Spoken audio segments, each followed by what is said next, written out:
Good Sunday morning to OpenLine Online, Sunday, August 18th. And we welcome you that are watching us here on the stream. And Apparently of you are course, we too. all got our volumes up. Is that me? Yeah. You, sir. That is your phone, I'm sir. looking at Jamie. You looking at me like That's you, rolling Fatih. your eyes at me, brother. That's your Did phone. I or did I not? When the countdown began, said volumes down, and you like, Yeah. Y'all reading and doing everything here. Well, we're live. Well, let me just introduce our panel here. Sitting to my right here is from the New York Amsterdam News, Jamie Harris. Good morning, Jamie. Good morning, family. How's everyone out there today? Good. And other half of the sports brother, Bobby Childs. Good morning, Bobby. Good morning. It's always a pleasure to be here with the family on Sunday morning. There you go. Journalist and AM Joy commentator, Nitha Khan. Good morning. Good morning, aka causing trouble. There everywhere. you go. And brother, you sitting right next to brother Protest, right there. Brother Larry Ham. Good morning, brother. Good morning. And brother has something coming up. We'll definitely get to that. And like I said to brother Pickett, I just showed him a fist up, right on, brother. I give him that with that supernatural afro this morning. Bob Pickett. Good morning. How are you, sir? I'm doing well, my friend. Good. There's a lot of stories to talk about, and I can mix them up and talk about them. But you know what? I'm going to start with something because one of the things that we talk about is uplifting folks in our community. Unfortunately, there was a tragic event that happened last week where this giant of a brother was killed in a motorcycle accident in Harlem. And it was on. As a matter of fact, the Daily News had the front page on. I know his nickname is Brother Skip, Floyd Skip. I have it in here. I'm Skip turning Branch. to Branch, Yeah, right? for the Skip Branch. And Jamie, you mentioned this yesterday. I sent it out on Facebook Monday. When you have giants in the community that are working with the folks in the community, the kids, the elders, making a difference, and then you hear this tragedy. I want to start to talk. I want to start the show this morning to talk about a little bit about this brother. So I'm gonna turn it over to you, brother Jamie. You know what's interesting with the NFL and Jay-Z, obviously that has created a lot of news. But a brother like Skip Branch, who born and raised in Harlem, someone who's been a staple or was a staple of the Harlem community, touched countless lives, started youth programs. And basketball was just a vehicle for him to touch the lives of so many youth. And not just youth, but by extension, the adults. It galvanized, the community. And when we talk about social justice, when you're working with youth, when you're involved in positive programs and positive initiatives, that is social justice because you're teaching these young men to be part of the community, to be advocates, to be activists. And Skip's legacy will last for generations simply because he was someone, once again, Put the who mic in just that hand. who just touched the lives of so many young people and, again, adults. And, again, as you mentioned, Fatine, tragic motorcycle accident. When it happened, my phone was blowing up. I mean, people were calling. People were so distraught, emotional, because this was a brother, once again, who touched so many lives. Right. And Bobby, the impact that these sometimes unsung individuals in our community, they don't get the recognition. I hate that the brother's getting the recognition now in this situation. But a lot of unsung heroes that but that we have in our community. Skip was known in the neighborhood. He as Jamie said, he grew up there. Was a bus driver for many years for the MTA. Retired out there. He ran a basketball league. He had the bomb squad. Urban bomb squad team out there. So in the neighborhood, people knew him. So, it was that old feel when people go by, hey, Skip, what's up, coach? Boom, boom, boom. He was actually profiled years ago by the New York Daily News as they did a profile on just how he's given back to his community and things of that nature. Outside of these communities, not a lot of people know of him, but in my opinion, where it matters most, he was well known. And it's unfortunate The way he died, riding his motorcycle, driving in and out of traffic, lost control of it, and unfortunately lost his life as a result of it. Right. That's Now, so his sad. brother, Dr. Kent Branch, who is a pastor in Georgia, he said about his brother, he was teaching young people how to play basketball and help mentor thousands of young people. He went on to say he helped mentor them and fathered them. It's all a reflection of his selflessness.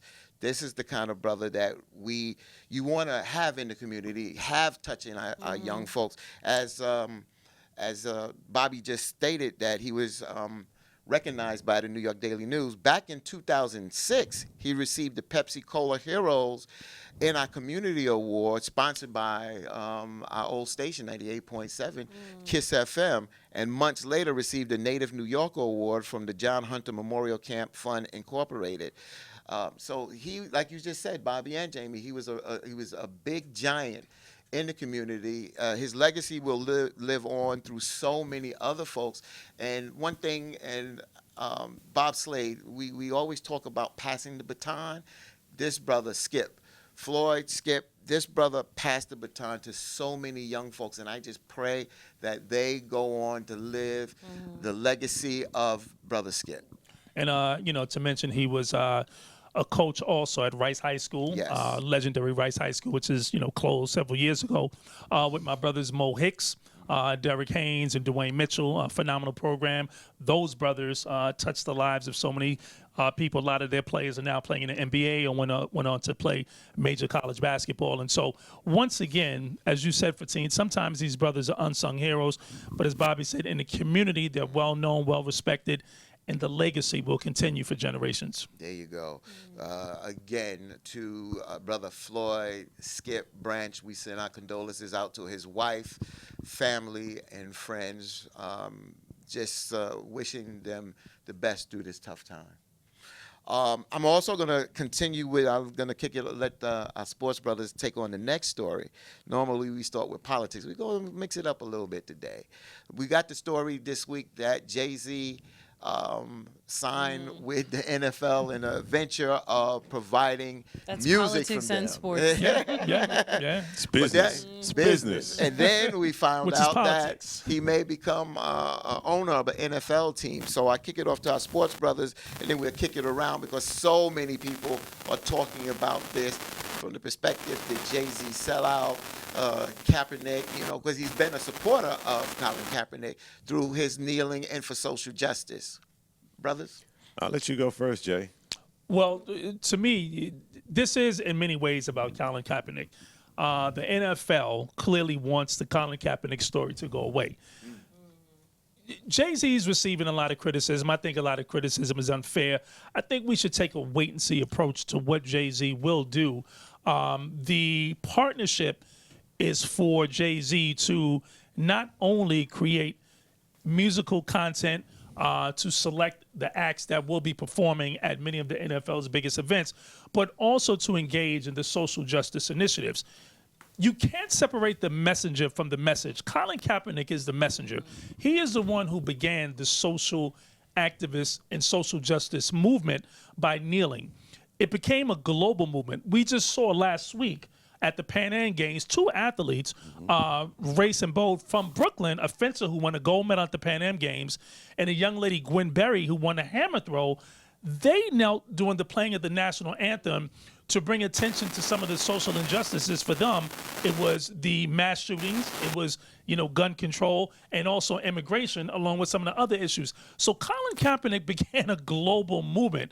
We've seen U.S. women's soccer players, again, athletes in all sports, who began to take a knee, and we're talking about globally, and following Colin Kaepernick's lead. So what the NFL clearly wants to do in partnering with Jay-Z is mitigate the attention that Colin Kaepernick has created, and hopefully just get him and get this controversy to die down. In my opinion, it's now resurfacing because people are asking, well, how can you have a social justice movement, and why would Jay-Z partner with the NFL, as you said, Fatine, someone who's supporting Colin Kaepernick, without bringing Colin Kaepernick to the table and making him an integral part of not just the NFL social justice movement, but primarily getting this brother the opportunity to once again play in the NFL. Now, I've heard some people say, with the rumors that Jay-Z will be a part owner of an NFL team, that ultimately he will be the Right. one to I heard give that Colin too. Kaepernick an opportunity to try out from whichever team he becomes a part owner. It shouldn't take that.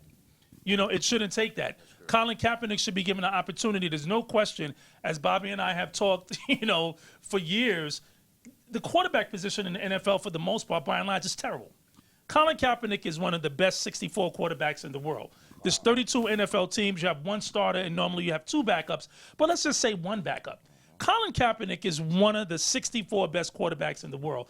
Colin Kaepernick has been whiteballed. We know that. Jay-Z, once again, I think is a very brilliant businessman. He's very shrewd. And I do think that he will be someone who will help move forward the NFL's social justice initiatives.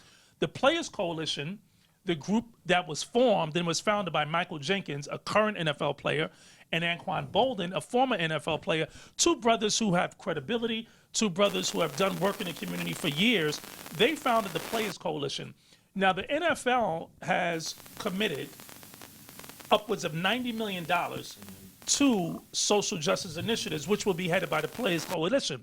The Players Coalition had issues from the very beginning because there were some who said, how can you start this coalition without having Colin Kaepernick and Eric Reed, again, be at the forefront or be central to these negotiations, to these discussions, determining what organizations will receive the money, how these initiatives will be carried out, when this is the brother who began the social justice initiative. The NFL wants no parts of Colin Kaepernick, so he is not even part of the Players Coalition. They can't make the argument that it's, he's retired or he's no longer playing because, again, retired players are involved with the coalition as well as current players. And so I'm going to put my faith and trust in Jay-Z. He has shown that he is someone who has engaged and been authentic and true to social justice initiatives. I think the optics, though, of him partnering with the NFL without Colin Kaepernick being given an opportunity yet. Also, and I don't know, we hear that he spoke to Kaepernick, he didn't speak to Kaepernick, I don't know, but there should have been conversations with Colin Kaepernick, and at that meeting, which I'll say this, neither the Amsterdam News or OpenLine was invited, which one of us should have been. I mean, we're talking about... Oh, yeah. You're talking about the press conference? Yes, we're talking... I actually RSVP'd and was told, I'm sorry, we're it's talking full. we're talking about two platforms, organizations that have been instrumental in social justice for decades, not just in the city, but in the country. This is not personal. My editor, publisher, Eleanor Tatum should have received the invite, not me as a sports person, as a sports editor. She should have received the invite. correct. Fatine should have received the invite to be there. So the OpenLine and Amsterdam News should have been there, had a seat at the table. Nonetheless, I do think that ultimately Jay-Z can make a difference, but they must bring Colin Kaepernick into the discussion, and Jay-Z partnering with the NFL will not mitigate the discussion as to why Colin Kaepernick continues to be whiteballed. Bobby? So he to me, Cap is not going to. I don't believe Cap is going to be involved in this, right? As you said, Jay, the NFL. In their mind, they have put a bow on it, and they've moved past Colin Kaepernick because of the settlement that they had. So the NFL reached a settlement agreement with Colin Kaepernick and Eric Reed, who is still playing in the league. And to me, they're saying, okay, that part is done. We're going to move forward with it. Jay-Z is a business person. What he's trying to do is, and he's actually come out and joked in the past about being a black Republican because of his business prowess out there. And as you said, he's looking to grow Rock Nation, which is a combination of the musical groups, but also representing players. So he does have in his stable, while he is not the agent who's doing the negotiations, his company is actually representing a lot of the players that are out there. So where he gets some criticism, and I get it, why people jumped on Jay-Z for this, at the press conference, he made the comment that the time for kneeling is gone, right? Mm-hmm. So he sort of, it came across as a dismissive tone to say, kneeling, we're done with kneeling, now it's about doing other things. My speculation is he meant that kneeling raised the awareness of it, but now to really bring about change, you have to be on the inside. In my opinion, he's trying to get on the inside to bring about change. As you said, Jay, time will tell. Now, Eric Reed, who is a best friend of Kaepernick, who, as I said, was part of the settlement, he's still playing in the league. He is not happy. He has gone out and he's called, while he said he respects Jay-Z, the artist, what Jay-Z is doing is despicable. He has criticized the Players Coalition because when the group first came about, Eric Reed was part of that. And then he had a falling out with Anquan Bolden and Malcolm Jenkins. It got a little public, so Eric has nothing to do with them. Over Friday night after the Giant Bear preseason game, I got a chance to talk to Giant safety Michael Thomas. Michael is very, very involved in the community. His foundation, the Mike T organization, they do a lot out there. So when I asked Mike about it, Mike said, listen, it's a hot topic right now. There's things I could say, but I'm not going to say. And he echoed what you said, Jay, which is, I just wish people on the outside would just wait a moment to see what's going to come out from it. I believe people have been emotional. They've jumped to some conclusions, and time will tell about the change. Now, Mike is part of the Players Coalition, so he feels as though having the NFL donate nearly $100 million that's going to build on the work that a lot of these players in the community already doing can bring about change. And they're talking about the right things, right? Criminal reform. They're talking about, helping families, job creation. So they're talking about the right topics. People, and my opinion, people are trying to combine Colin Kaepernick in this, saying that, well, the only justice Kaepernick can get is that he's a part of the solution. Larry, I look to you. You know about how protest has gone through in life, and the people who make the initial sacrifice and raise awareness are usually not around when change comes about. Is that an invitation? That was a That's an invitation. segue. That was a nice segue, Bobby. That was me trying to give you an assist. After last week, a little gunshot right now. But anyway, Your mic is not on. Hold on. How's that? Is that better? Okay. Nothing will substitute for returning Colin Kaepernick to a quarterback position on a team. Nothing will substitute for that. And yes, you're right. In the cycle of movements, the people who usually I remember I used to hear Jesse Jackson make this analogy. Some people are tree shakers and some people are jelly makers. That's something he said in the campaign in '88. And I understood what he's saying. Some people, it's their job to kick the door open and put the issue in the spotlight and make something happen. And in the course of movements, many times, not all the time, but many times they often do not benefit in any substantive way or personal way from that. And then there are other people, whose job is to try to actually produce some material good from that protest action. Personally, I think that Colin Kaepernick, regardless of whatever money he has received from Nike, from the settlement, I just saw a post from Colin Kaepernick.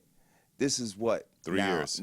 900 days that he has been not in the quarterback position. He's still training.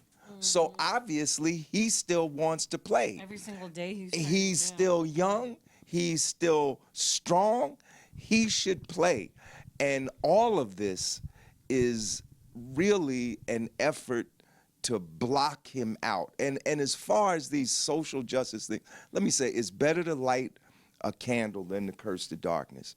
If you can do something to help some kids, get backpacks that they wouldn't have, to get clothes, to get shoes, if you can get somebody out of jail, I support all of that.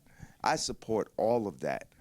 But that does not address the issue that Kaepernick raised when he took his knee. When he took his knee, he took it because black people were being shot down like dogs in the street. And the people who killed them were not being brought to justice.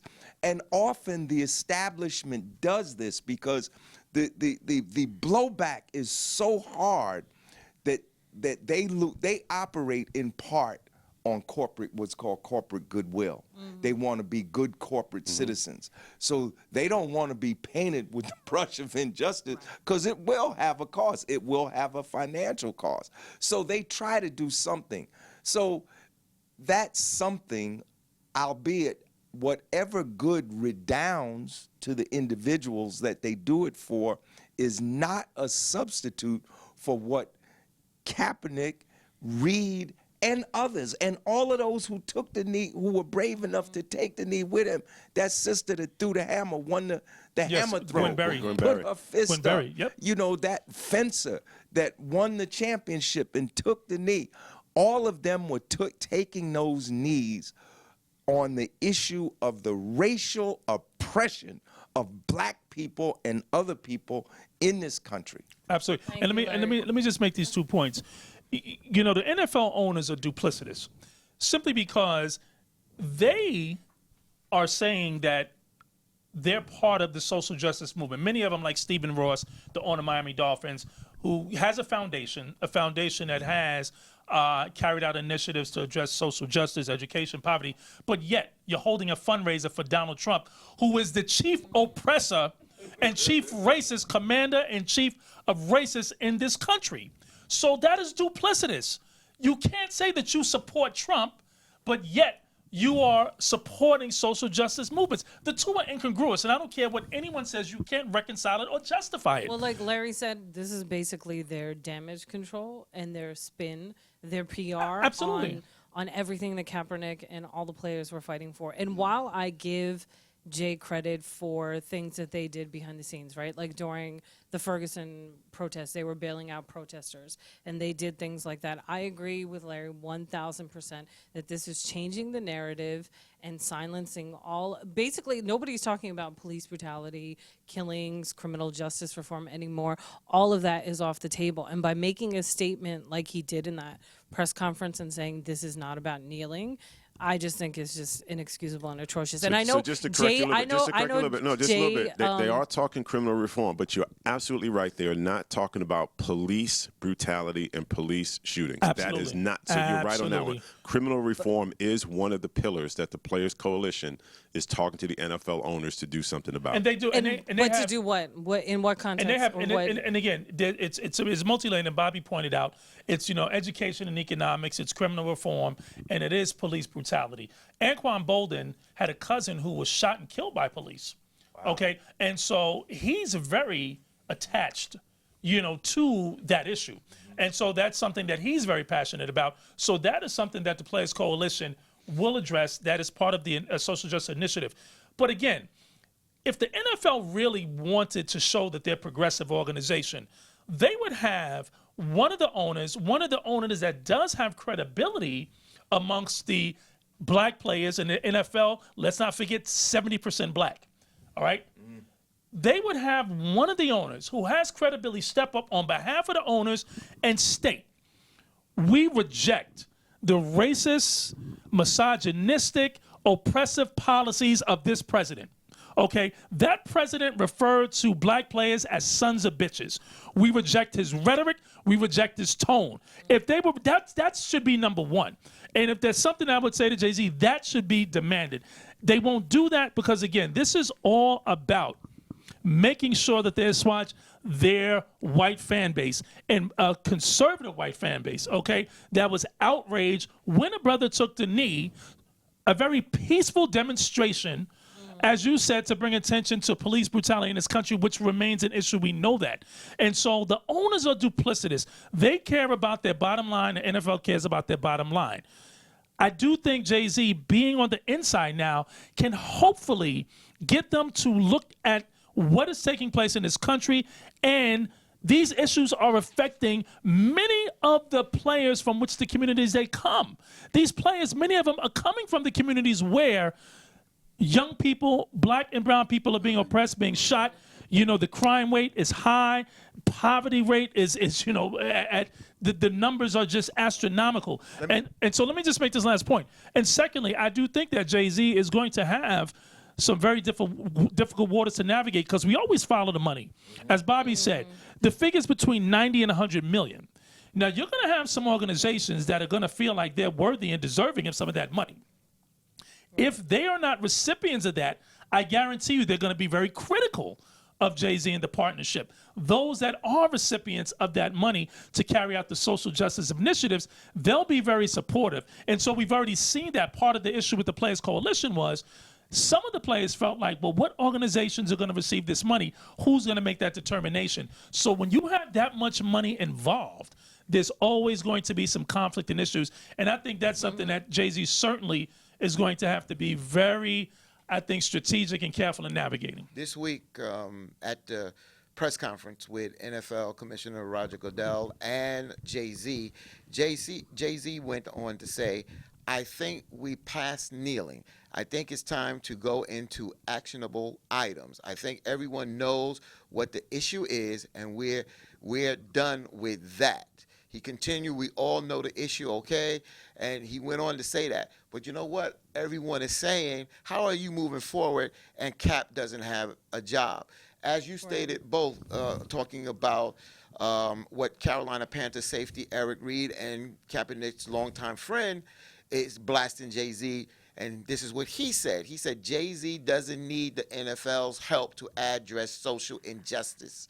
It was a money move for him and his music business. The NFL gets to hide behind his black face to try to cover up blackballing Colin. Now, my colleague here, and at our sister station, and Nessa. Colin Kaepernick's girlfriend, Nessa, she was hot.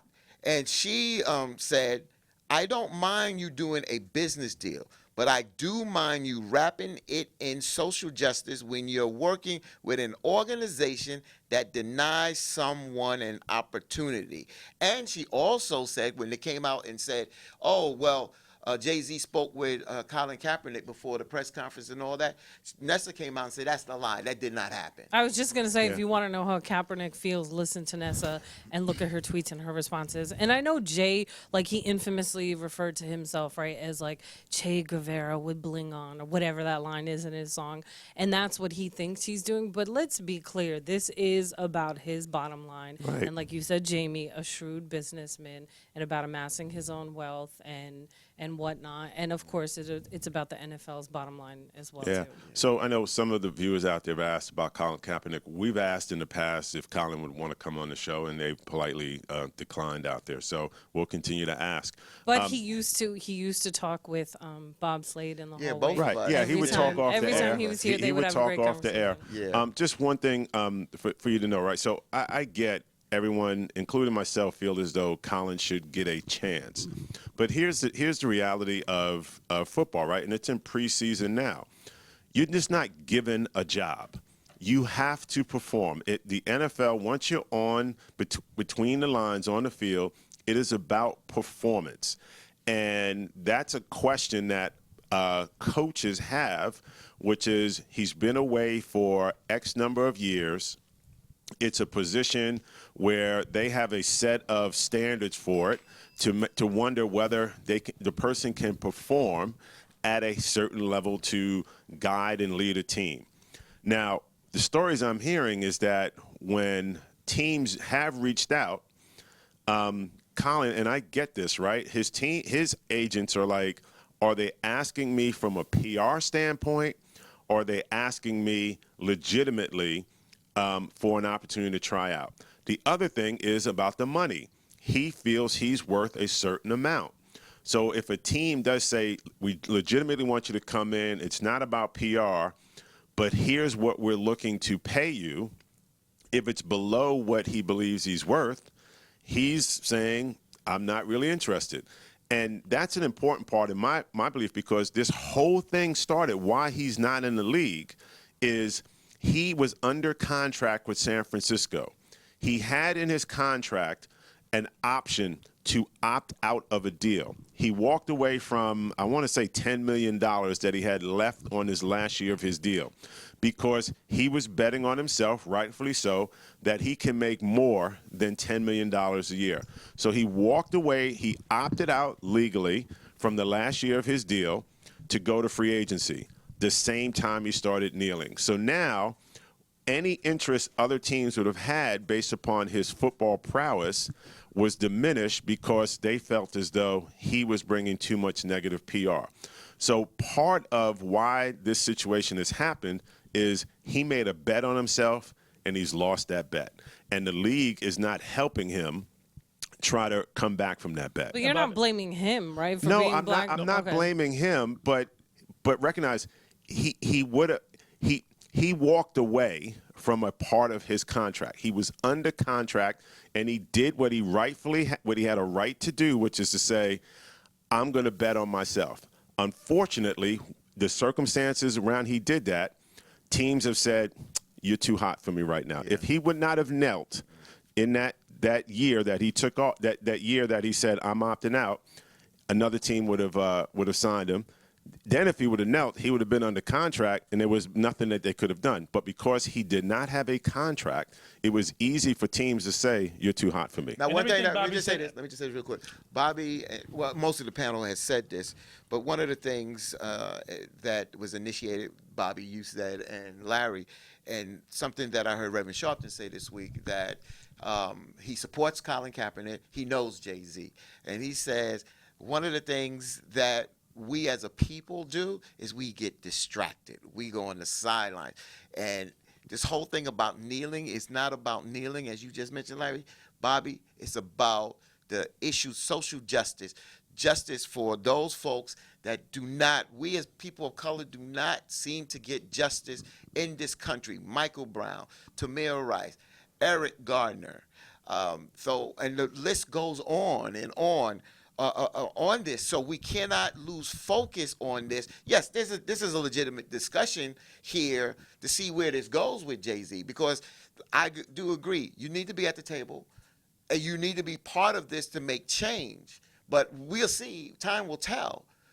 But don't lose focus, folks out there, and get caught up. You can have an opinion, but it's about getting justice for us as a people of color here in America. Absolutely. And everything Bobby said in a very detailed and factual, and not, Bobby, your statement, but it's bullshit.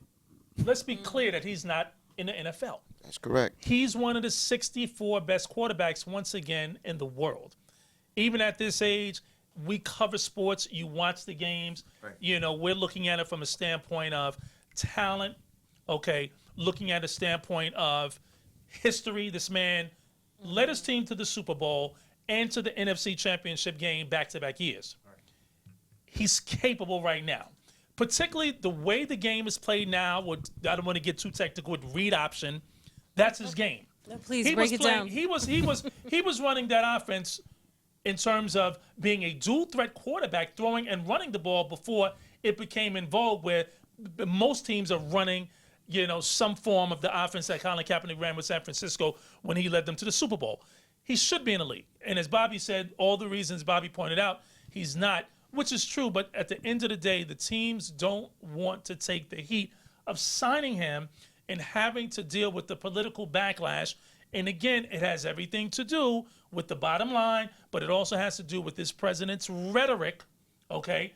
And a lot of these owners fear his base because those are really the fans who make up the majority of the fans who are in those seats at these games. Again, Bobby and I covering the game on Friday. Let's be clear. Most of the fans sitting in those seats are white, and that's fine. They're paying their money. But you should separate the politics, as Fatine said, from really what these issues are, which is bringing attention to the brutality, to the murders, you know, to the injustices which he did, which became a global movement. And now it's like he's a martyr. Right. Give the man an opportunity to do what he does and what he does best athletically, which is to be a quarterback in the NFL. Yeah. You know, Bob Kraft, the owner of New England, he was a big supporter of Meek Mill and getting Meek Mill, helping him get out of jail. He actually flew his helicopter down or his jet down when he got released and all these things there. So this is where I get confused, right? So to your point, Jay, while they're afraid, in my opinion, to speak up against the president, because at the same time, Bob Kraft is sitting at fundraising dinners. He is sitting at Mar-a-Lago having conversations there.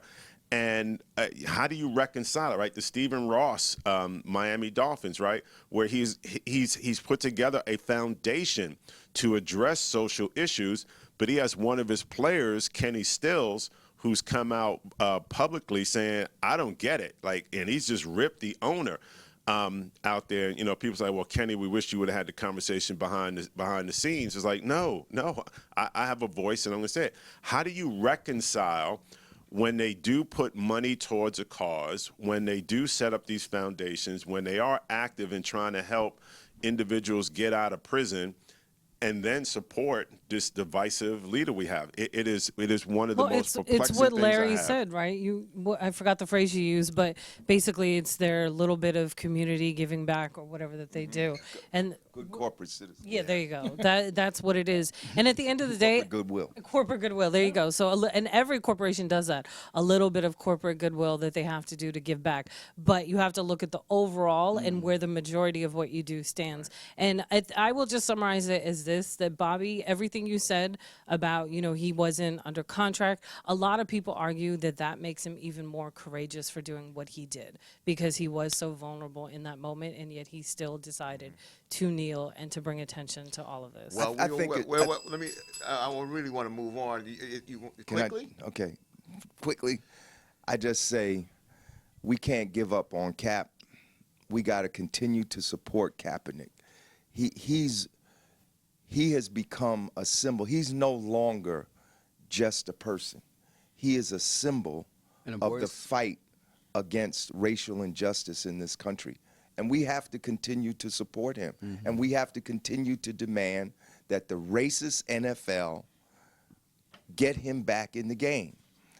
They make exceptions. They bend the rules. That's why they're contract negotiations. That's why you don't have a boiler contract that they just pass around and everybody sign, because everybody got a different set of circumstances, and they negotiate. When they see somebody they really want, they get them. But Larry, They'll- you just said going back in the game. My question is, and I really want to move on, but you made a statement, and a lot of folks would love to see Kaepernick get in the game. But now with this coming out, with this deal, But see- I don't know if Colin Kaepernick would even play for the NFL if there's not a change. Then let him in say how that. He's gonna have Then to let him say make that decision. It yeah. ends at the point that he says, "I no longer want to Exactly. play." Right. Exactly. That's when it ends, and he hasn't Exactly. said that. And let me just say this to add what Larry said. Again, this issue is not going to be mitigated or minimized with the deal between Jay-Z and the NFL. It's not. And again, it's only heightened people's anger and their consciousness regarding Kaepernick not playing and why he began the protest. And so I agree with you, Larry.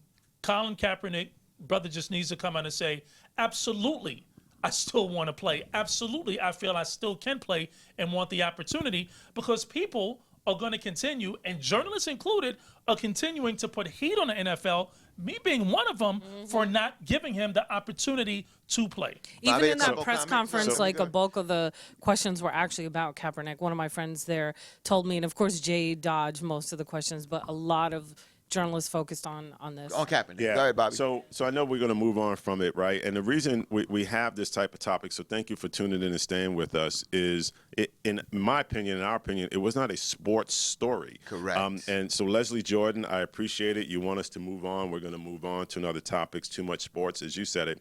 But Larry just called it out, right? Yeah. This is symbolic of what's going on in the world, right? One of our next stories is going to be about the congresswomen who were denied trying to get into another country. So it just so happened to be a sports canvas that we can talk about injustice and how corporations and around how money and personal interest and political interest can blackball individuals trying to do the right thing for society. So no offense to you, to me, this was not a sports story. Absolutely not. It was not a sports story, and at the end of the day, one of the things that we do is we tackle any and everything here.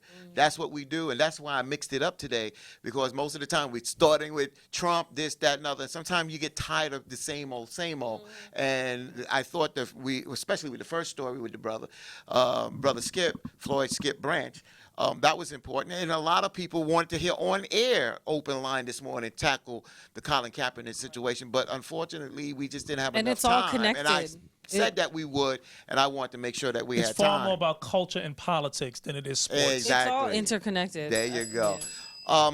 This week, here we go again with President Trump going after squad members, and journalist Nida Khan was speaking about this whole situation on AM Joy yesterday. You did a great job there. Thank you. I thought there was too many you. people on the panel. I know thought- I had so much more to say, and I was like, "There's no time. Well, there's no space."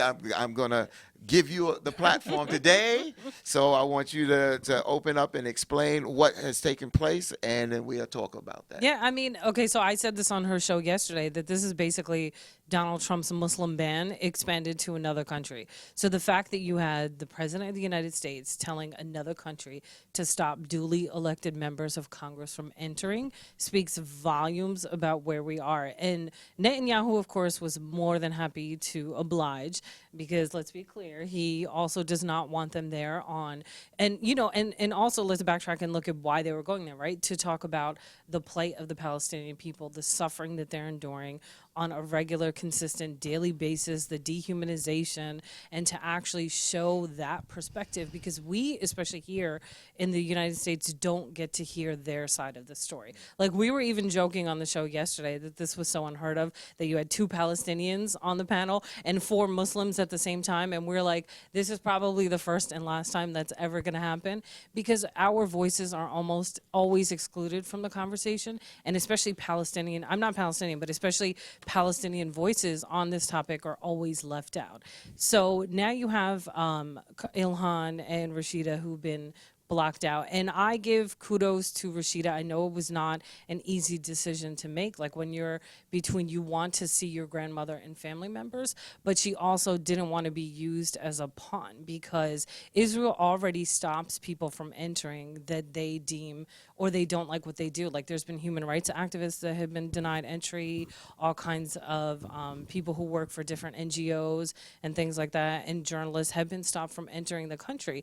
So you, by being a congresswoman, once you sign something and say that you're not going to talk about BDS and you're not going to talk about certain issues, and if you say you go along with that, it'll then be used by the Israeli government to go after other people as well too, and deny them entry. BDS is So boycott, divestment, and sanctions. It's movement. basically, they modeled it after the movement to stop apartheid, the anti-apartheid movement in South Africa. So it's like urging banks and organizations and companies and businesses to stop investing in Israel, in Israeli. Larry can actually tell even better than I can, in Israel, in supporting the suppression of Palestinians. So it's not, so I know on the show yesterday at AM Joy, Jennifer Rubin and I, we were going back and forth. It's not a call to stop the destruction of Israel. It's actually for advocating for humanitarian and Palestinian rights and actual, because even in Israel itself, about 20% of the population are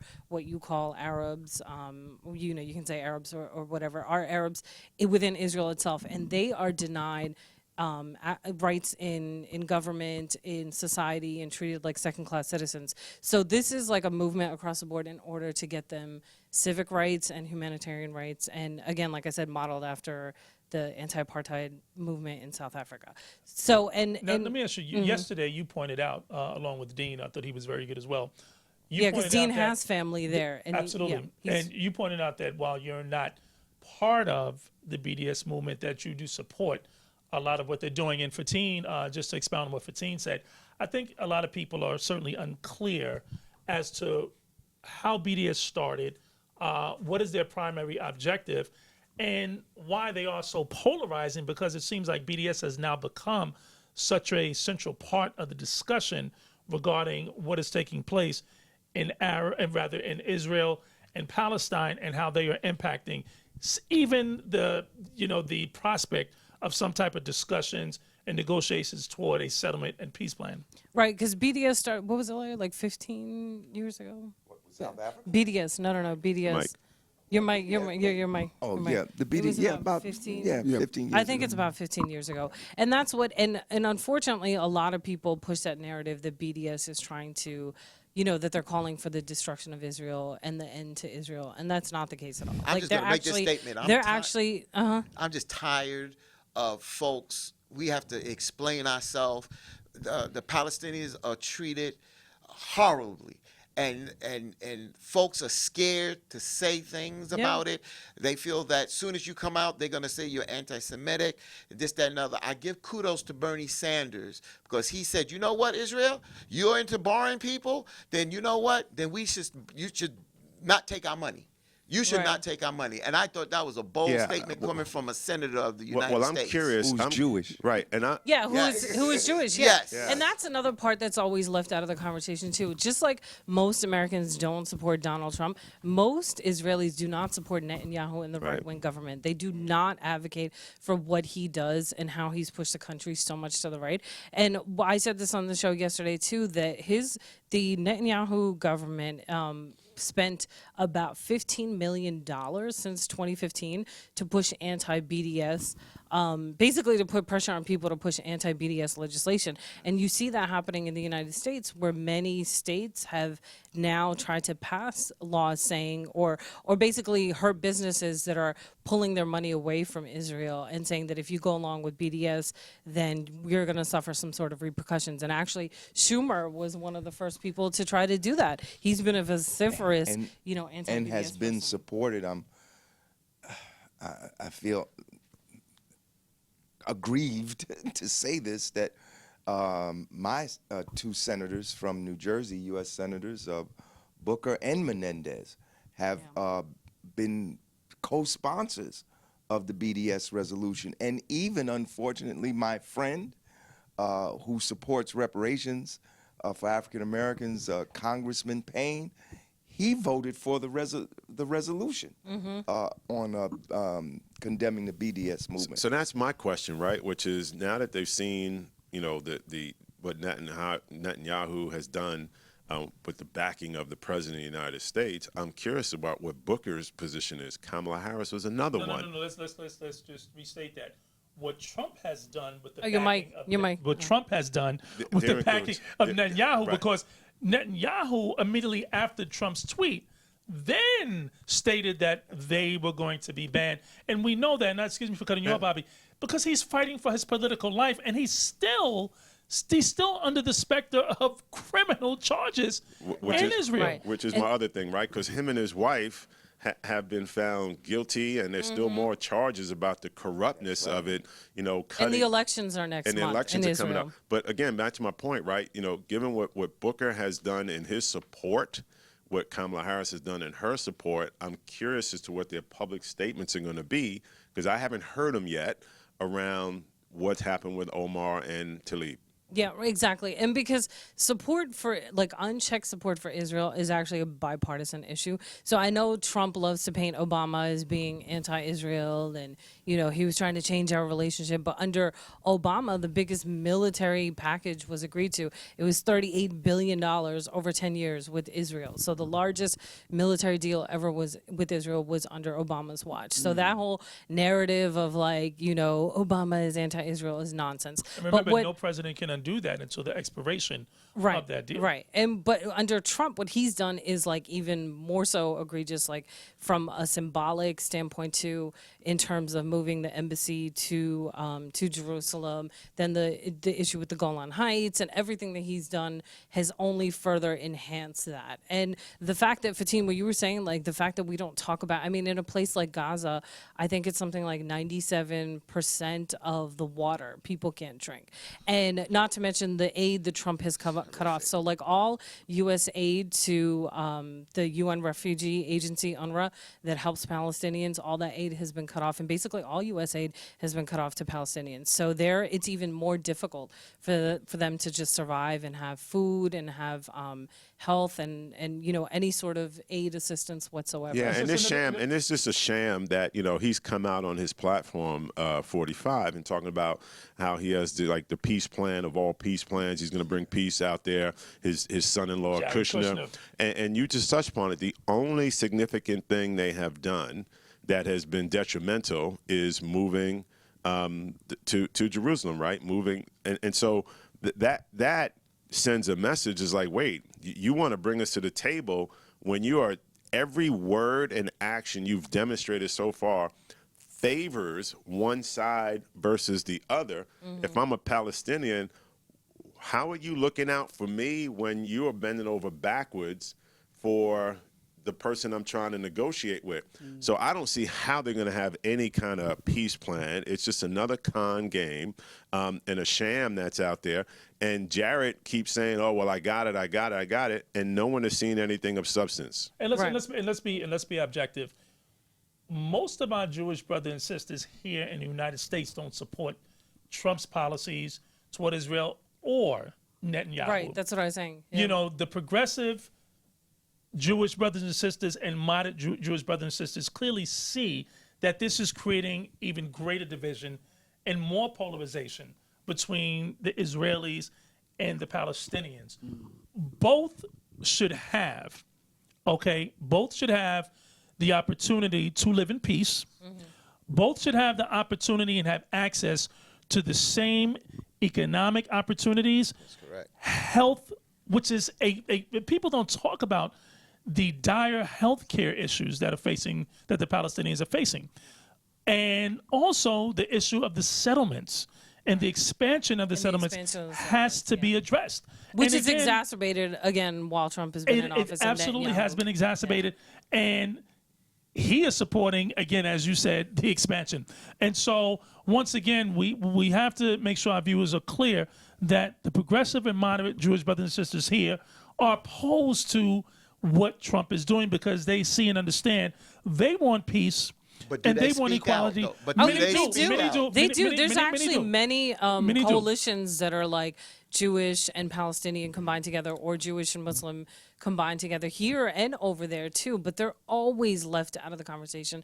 They're excluded, they're deemed as like on the fringe, but they're really not, and they're working on the ground to bring some sort of joint coalition. And you brought up Bernie Sanders, right? Yes. So he's a great example of somebody who has been talking about this forever, right. Who even the people who run his campaign and the people behind the scenes have been talking about this forever. So, and he is a Jewish United States senator, but once again, he's blackballed. Even somebody running for president of the United States is blackballed to a large extent, I think, because of this issue and because of what he says, in general about like Wall Street reform. Now you mentioned Cory Booker.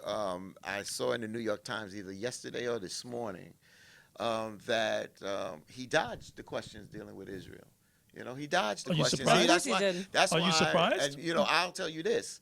I don't disrespect Bernie Sanders, but I have that for him coming out this week and making that statement and being consistent with this.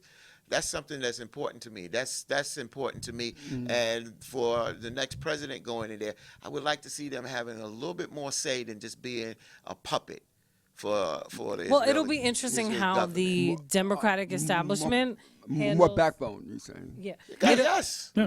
It'll be interesting how like the Dem establishment handles this because Rashida, Ilhan, and the squad in general overall have become the voice of the progressive base, and they can't lose that base, but they also have to be worried about how they handle, Israel and how they handle the money and how they handle this whole dynamic. So I think, to me personally, I think every single presidential candidate should be asked about whether or not they stand with them. Where do they stand on this issue? But are we going to see that?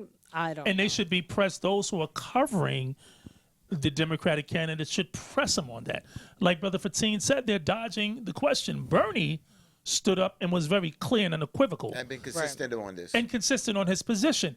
The rest of the candidates should be pressed on it. Yes. They should not be allowed to dodge the question and the issue. They've been dodging it because the media won't ask. In the last two presidential debates, That's they one. did not raise the question. So, and this is how the question gets overlooked. Senator Booker dodges the questions because he gets significant campaign donations from people who support the right-wing policies and the Netanyahu government. In fact, I saw a list of who receives the most money from billionaires. He was like second on the list. President Booker. Now I sound like Joe Biden. Right? I know that was a Biden slip. Talking about gas, right? But he was second on the list, and and you know this is a very interesting dynamic because Senator Booker, in the wild world of Wrestling Federation debates that we had, he did well, according to polls. He did well. And he does well because he seemingly takes the right positions on issues that affect African Americans here. For instance, in the debate, he was one of the strongest voices on the question of black voter suppression. There was even an applause line where he talked about how the high percentage of voting among black women. But at the same time, over here, you know, he's supporting the right-wing government of Netanyahu. And I hope there'll be some journalists who have some backbone, as Bob said, and will ask these questions at the next You know debate. what? There are so many journalists like myself and many others who want to ask those questions, but we're always blackballed and left out. And that's why I actually want to give Joy and her team a lot of props and kudos, because her show is one of the only ones who actually tries to talk about this and bring on other perspectives and bring on other voices, because even at all the networks and publications, people are so afraid to do this. And at the end of the day, like I go back again to the two congresswomen, if you are a democracy, an open democratic society, what are you so scared of? If you don't, like, why are you banning them from coming in? What are you afraid that people are going to see? Because like if you look, there are even places where Palestinians, like there's certain cities where they can't even walk on the same side of the street as Israelis. They have to cross to the other side. When you walk through certain areas, people are like spitting and throwing things on them. So it's like things like that to even much larger scale, like humanitarian crises and just immense suffering that's happening. What they're not scared. There are congressional delegations, many, that go over to Israel. There was one that just went, a Democratic one. It wasn't the fact that they wanted to hide anything. This was all about quid pro quo with Trump and Netanyahu. Well, it's funny. Funny you say that though, Jay, because the Dems apparently that went on that congressional trip, most of them did not even tweet that they were on it. So they were actually hiding the fact that they went. Playing games. Really? They're playing games. And the question is, did they go over to the Palestinian side? Exactly. And who are you meeting with, and Right. what are you seeing, and what are you covering? Well, And at the end of the day, even though, like I was saying, it's a bipartisan issue of support for Israel, when it comes to people in general, populations, and I said this on the show, even here, support, there was an Economist YouGov poll that came out last year that especially among young people, it's, I think, only 25% between the ages of 18 and 29 now look at Israel as an ally. So it's like you're actually hurting the cause of Israel by doing this sort of like subjugation. We only got a few more Right. Here's my thing, right? To build off of something Bernie said, right? You know, if as a country we're going to give money to another country, I think we have a right to understand where that money's going. So, See where it's going. $3 billion every right. year. So if all of you are out there, you know, if you are a Trump supporter and everything, you should be asking the same question: where's the money going? Exactly. Well, we're going to move on because we're running And out of time. one more quick thing. One more quick We thing. gotta be The 10 seconds, things 10 things that seconds. happen over there are also being modeled over here. So for like instance, the border wall, a lot of the prototypes were being constructed over there. Got it. All right. in. Very President, good. all right. Made it in 10. Yeah. The president of the United States is being, again, delusional this week. This past Thursday, he had a rally. And there's two things that he said that made the media. The first thing that he said, citing the economy, he stated, "You have no choice but to vote for me because your 401k, everything is going to be down the tubes. Whether you love me or hate me, you got to vote for me." And then at one Outrageous. point, he Outrageous. was disrupted in this speech by a gentleman, and this is what Trump said to that guy. That guy has a serious weight problem. Go home, start exercising. Yeah. So again, He here's the ended up being a president. Trump On one supporter, hand, you yeah. talk about Right. Yeah. trying to bring people together, and then on the other hand, soon as Yeah. I mean, But then Fatine, he had to call him because he ended up being a Trump supporter.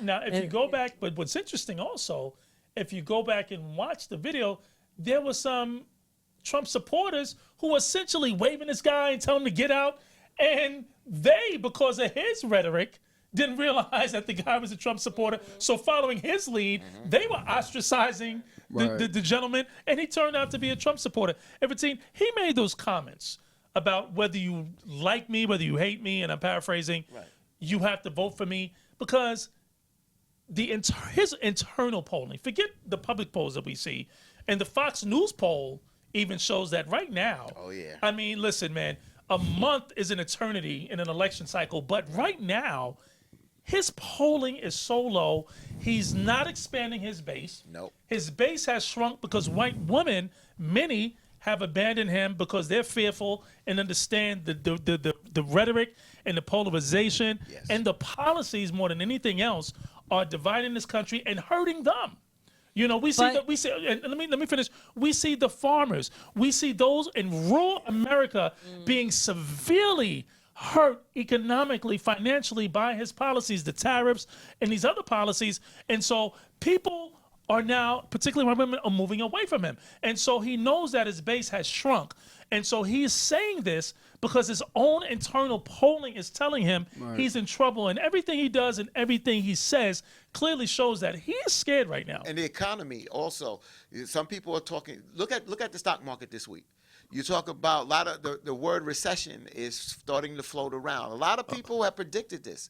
A lot of economists are saying that we're headed in this direction. But Trump wants to say, "Oh no, the economy is doing well and this and that."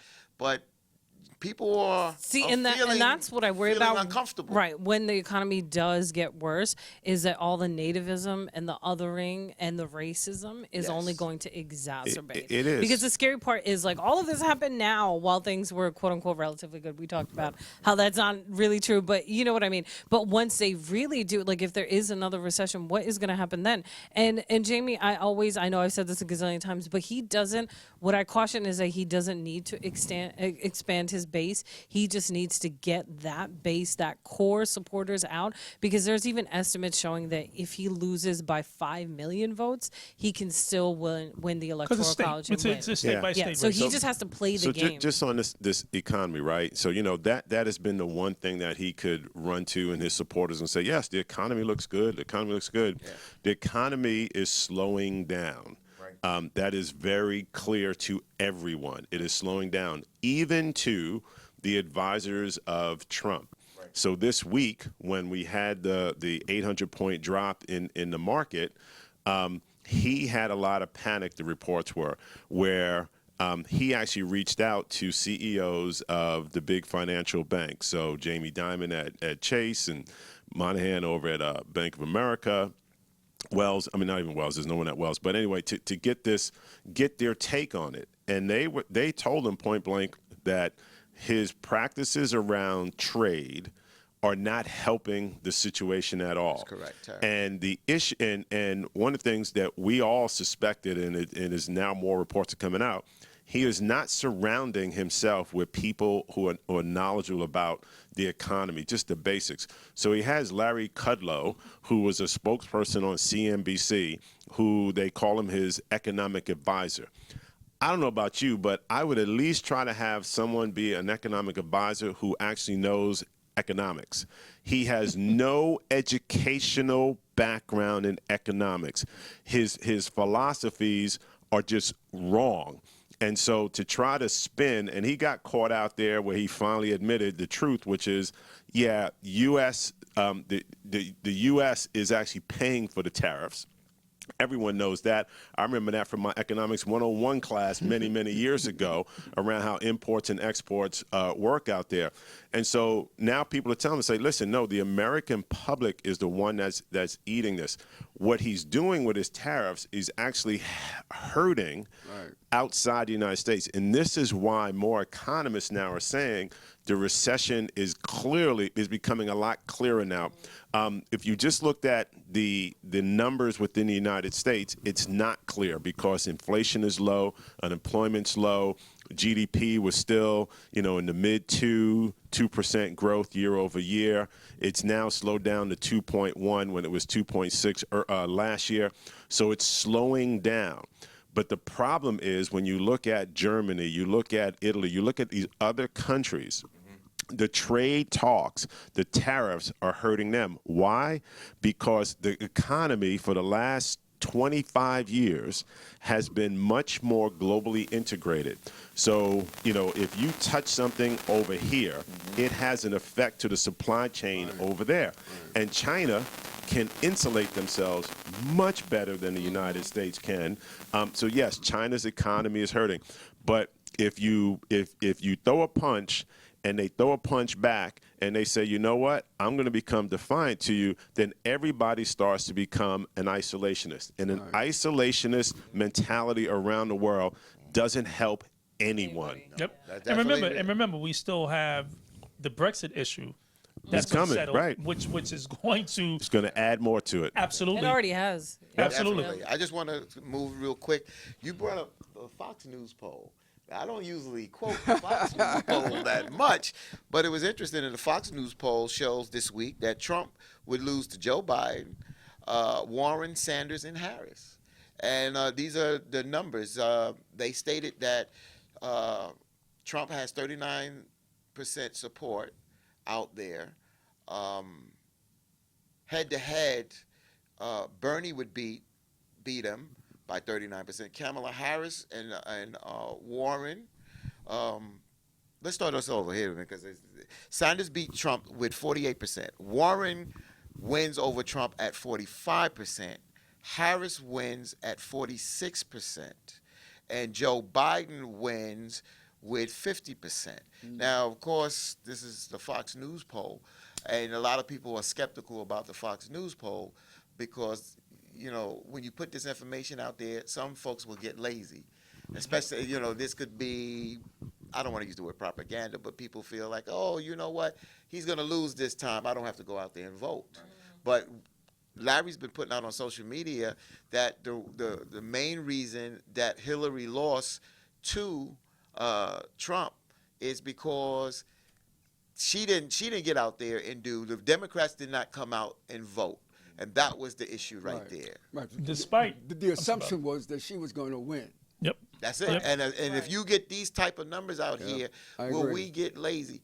And I'm gonna be honest with you, we got all these candidates out there.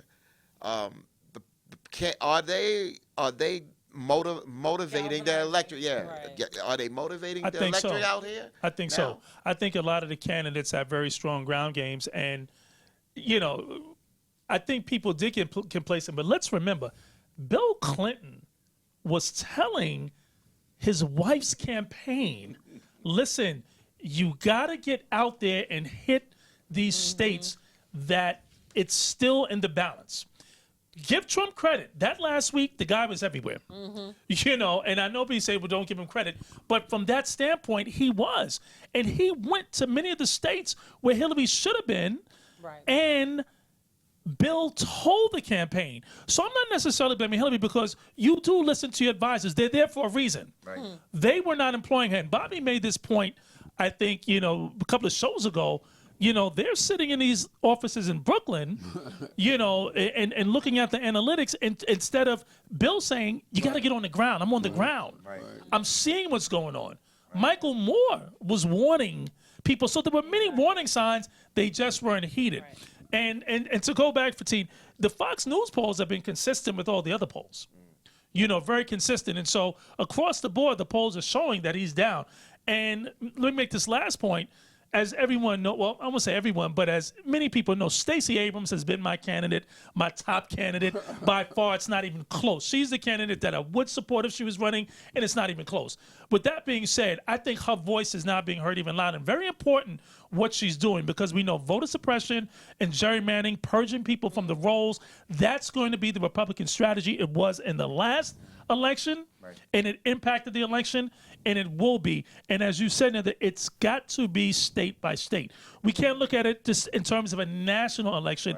It has to be state by state. Right. So those people, activists, those who are addressing these issues in the individual states have to be vigilant. And as we move toward these elections, we got to make sure that the polling sites, that the rolls, this stuff is monitored very closely, because the reality is they're going to try to steal the election, because And I Stacey- strongly believe. And Stacey said what? What did she say this week? She also said, that was very interesting, is that she would be willing to be a VP candidate. Yeah. So Got to just to build off of what Jay and Nither said, right, which is, well, yes, there's a presidential election that is building up, but there's also a lot of state and local things, and this is where I do believe there's much more awareness, where people are not going to go to sleep. And one bit of evidence I look at is one of the Democratic candidates for presidents, Hickenlooper, I think there may be another one, but Hickenlooper is the one I remember. He just dropped out. He had, thank you, right. Now, his constituents told him, we want you to drop out because we want you to win locally. Exactly. Yeah, And Yes. so here's the ramification, right? He wins locally, they get more seats in the House. And so No, they it's, want him to run for Senate. right, but again, well, they'll get more seats in the Senate, right? So they'll get more seats in the Senate. So yeah, we want to win the presidency, but you also want to win in Congress. You want to win in the Senate as well. And what Abrams has done to say, even locally, to do it. So I do see evidence that things are happening locally, at a state, at a Senate level, and then hopefully at the presidential one. And the Houston Chronicle has editorialized that Beto O'Rourke should drop out of the drop out race. too. to Yeah, be I was just gonna say, president there's and pressure. run for Senate He in said he will Texas. not. He says he will not. So He but said he won't should. right He now. should. Yeah, Right. but We to your gotta be point, Fatine. strategic now. To your point, though, remember in 2016, all the polls said who was going to win. Hillary Clinton. So you have to take all those polls with a grain of salt. And at the end of the day, I look at his rallies, right? Like there's people sleeping overnight. There's thousands who can't get in, or however many who can't get in, that are standing on a lawn watching on a projection. Like we have that same level of enthusiasm yet? Because we don't have one particular candidate. But I know. in the places but that we need to win the electoral exactly. college. So it has to match, because at the end of the day, that base, the ones that are like amped and excited, they're the ones who are going to come out on election Yeah, day. so you just triggered a thought there right around his rallies, right? So this most recent rally he had, there are now reports coming out that Shell employees were told that they should attend, and if they attend, they will get paid.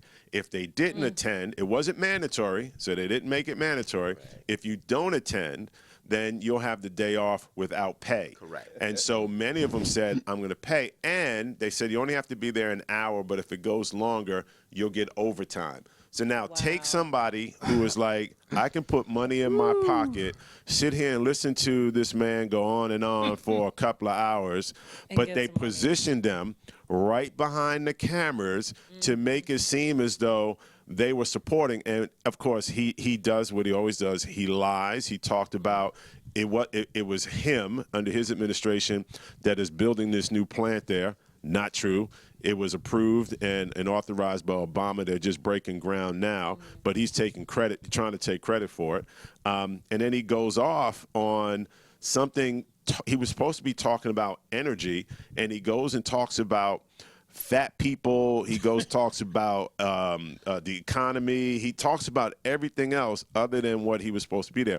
So there's more and more stories that have come out that at his rallies, where he's always overstated the number of people there, that some of them are paid, and they have people in there who actually start to yell out chants just to get them all riled up on there. So again, he's a showman. He's a con man. I was gonna say next level optics. And I'm sorry, and remember, and it's like whoever shapes the narrative, whatever narrative you shape. And to go back to what our good friend Achille, who's not here today, always says about the theater and the spectacle, and it's about what you can get people to believe, not necessarily what is true. And this There's is just a a shell story- fossil fuel industry. Yeah, right. There's a story, and Jamie, you in our text messaging, you had a lot to say about, and that was the whole situation where the New York Medical Examiner determined that this week Jeffrey Epstein hanged himself in a suicide. He committed suicide. A lot of people feel that what the report states about how there were certain bones that were broken that could come from strangulation. But they are saying that if you are a child or older person, there's something called a U-shaped bone here in the throat area. And when you, yes, exactly. And when you put, like if you wrap a rope around and put pressure and lean forward, because he was found leaning forward, that will break, and that contribute to his suicide. So you had a lot to say about And Larry, that. and is it Casablanca where he's where his guys outraged his prostitution in these establishments? I mean, when William Barr gets up there, we're gonna have a thorough investigation, Yes. and this is come on, man, you were part of it. Right. You were part of it. This is listen. Does anyone think the chain of events and circumstances that ultimately led to him not being monitored as he should have been, and ultimately, and if it's suicide, it was suicide with the assistance Oh, yes. of those who did not want this man to speak. Right. Why would they? Here's the number one question. It's like, explain why the cellmate was taken out of the cell when your protocols are someone who comes off a suicide watch must have another cellmate. So why would you pull the cellmate hours before he does this? And then coincidentally, you have two guards who are filling in, because one of them is really not a guard anymore. They do other things. They used to be a guard, but they want an overtime. These two say, well, I'm just going to go sleep during my shift. So they sleep during the shift. You pull a cellmate out. That's too many coincidences Too many. out there. Too many. I need a Bob Slade for the old movie reference, by the way. So that was give you a bell on that one. but let's be clear. The what this man knew, and again, there's questions And as what to he did. and what he did. There's questions as to how he amassed his fortune. Many people believe it was certainly through extortion, Yes, because he had so much on so many. The family tree is through extortion that money has come from. And don't forget, William Barr's father hired him as a teacher at Dalton. Yep. So the connections run deep. Yeah. The connections run too deep. And it is said that he had cameras in all of his houses where he recorded and filmed all of the illicit activities that were taking place. And so, and I find it ironic that after he committed suicide, then his villa and his island was raided in the Virgin. That should have been raided immediately. Right. And now the question also is, what sort of like semblance of justice will the victims get, the alleged victims? And that is what's of his, most important. They will not get the opportunity to face this man. Okay? And so there's no question that while it could have been and probably was suicide, it was suicide that was compelled and certainly allowed to take place due to those who wanted him dead and were going to be certain that he would never speak. Right, there you go.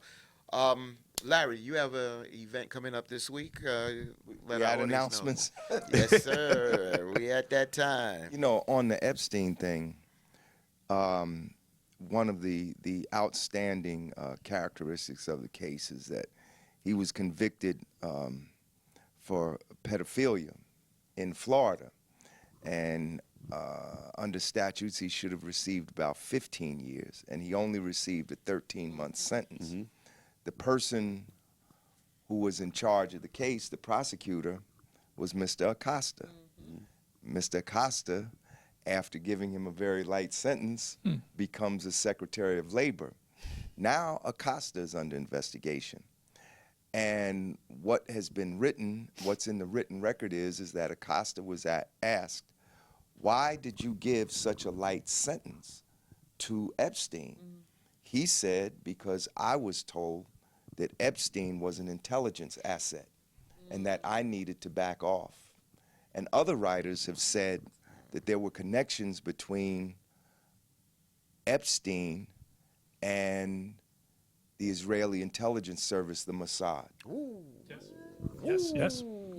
I Yes, didn't this see is a that. matter- Oh yeah, This is- absolutely, this is absolutely. in the written Oh record. yeah, absolutely. This It's is in the written record. This is Absolutely. in the written record.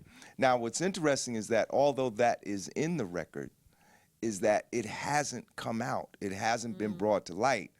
And we all in this room and our listeners and viewers understand that part of his suicide was to get this out of the light, get the whole thing out of the light as soon as possible, because we know that Trump, the President of the United States, was a close friend, associate, and attended parties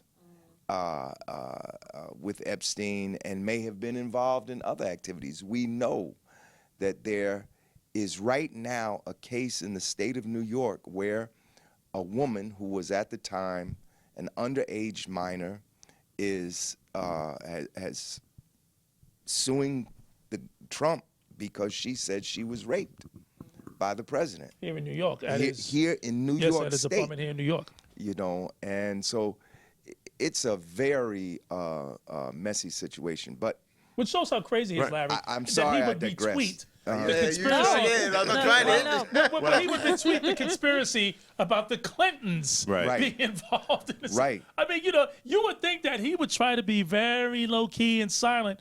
Instead, he's putting it out there and retweeting this conspiracy theory that it was the Clintons. So, one of the things, Larry, you triggered there, right, which is, this has been known for years in the spy game, right, espionage and all of that, to get compromising information about political figures so you can influence their decision making, right? And one of the tried and true approach is sex. Right. If you can get them on video, Right. having sex with same sex, a minor, a boy, whatever it is, they're married, even if it's a hetero one, you get them on video, you can now put them in a compromising position. So that has been out there. So then when you introduce, as you shared, right, he had cameras all over his house. He had people who went to this private island. You got intelligence agencies such as the Mossad and who knows who else, right? Because one of the British royalty is cited as in there as well. So it's not beyond comprehension that he had access to a lot of information, to what you said, Jay, that people just say, let me give him some money to keep him quiet, which then he can just amass his fortune. And because there's really, when you look at his business dealings, right, he didn't do a lot of deals to amass this amount of money. He did it early in his career, but after that, he really didn't do it. So you get tax breaks. You get, to buy 2 islands, right? The dude bought 2 islands. He was providing the honeys to others, and that's what he was doing. He was in that kind of business. And helping them hide their money. Exactly. But let me get to this announcement before we run out. Then I can't make an announcement. 2 things on the history side. This week marks the 400th anniversary of the landing of the Slave ships. the bringing of Africans Slave ships. to Point Comfort Mm-hmm. outside the Jamestown colony. It was August of 1619, and depending on what historians you read, many say August 20th. I've seen August 23rd, August 24th. But when you read the general summations, people say in late August that these Africans, our ancestors, were brought to Point Comfort. So there's supposed to be like a national celebration. There's going to be a big thing down in Hampton, Virginia, which at that time in the colonial period was called Hampton Roads. So that's the backdrop this week. And then also this week, the 21st of August marks the 188th anniversary of Nat Turner's Rebellion. And our organization, the People's Organization for Progress, we, for 10 years now, have celebrated Nat Turner's Rebellion because we have a park in Newark named after Nat Turner. It's probably the only park in the United States named after Nat Turner. And so we'll be having an event. Everybody is invited. Wednesday, August 21st, 5:30 p.m. at Nat Turner Park. The entrance is at 171 Muhammad Ali Avenue. That's near the corner of Muhammad Ali Avenue and Jelliff Avenue in Newark, and Boyd Street, too. and Boyd Street. We want everybody to come out. So Nat Turner Park is on Muhammad Ali Avenue. I was just gonna say, I literally was about to say More that. information, let me just give out this number, Right. 973-801-0001. Again, area code 973-801-0001. I also want to say that Harlem Week is taking place today, beginning around 12:30. WBLS, our sister stations, WLIB and Hot 97, will be set up at a tent near the stage at St. Nicholas Avenue and 135th Street in the village of Harlem. Come on down. There will be entertainment. There's food. It's free. Just come on down and have a great time. And for team, you'll be there giving autographs if people want them? Autographs, baby. All right. Also want to just shout out my oldest daughter who turned 27 this past Friday. Is that Fatia? Fatia. Oh my God, Yasmin. she's 27. Yes, 27 years ago. Happy birthday. This past Friday, I had just finished OpenLine, and me and my wife, at that time we walked around with pages, beepers, and she put in the code. And when I got that code, I took a moment, and when I called her back, she said, "I'm in labor." I said, "All right, here we go." From numerous, no, I ain't a granddad yet. I'm not rushing that, you know.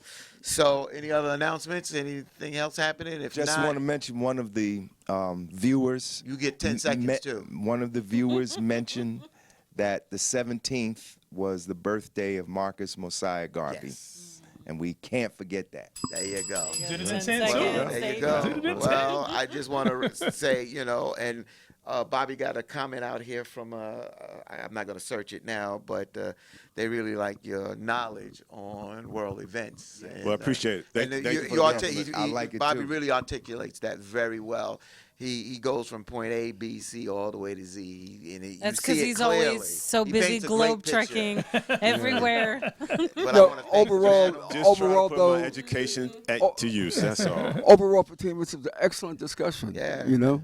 Gotta get you in it a little bit more. I mean, we No, really be rolling. no, There you but go. I didn't want to repeat what had already been said. But that was Gotcha. an excellent discussion. But I want to thank everybody for coming out. You know, we're on next week. The following week for Labor Day, we'll be off.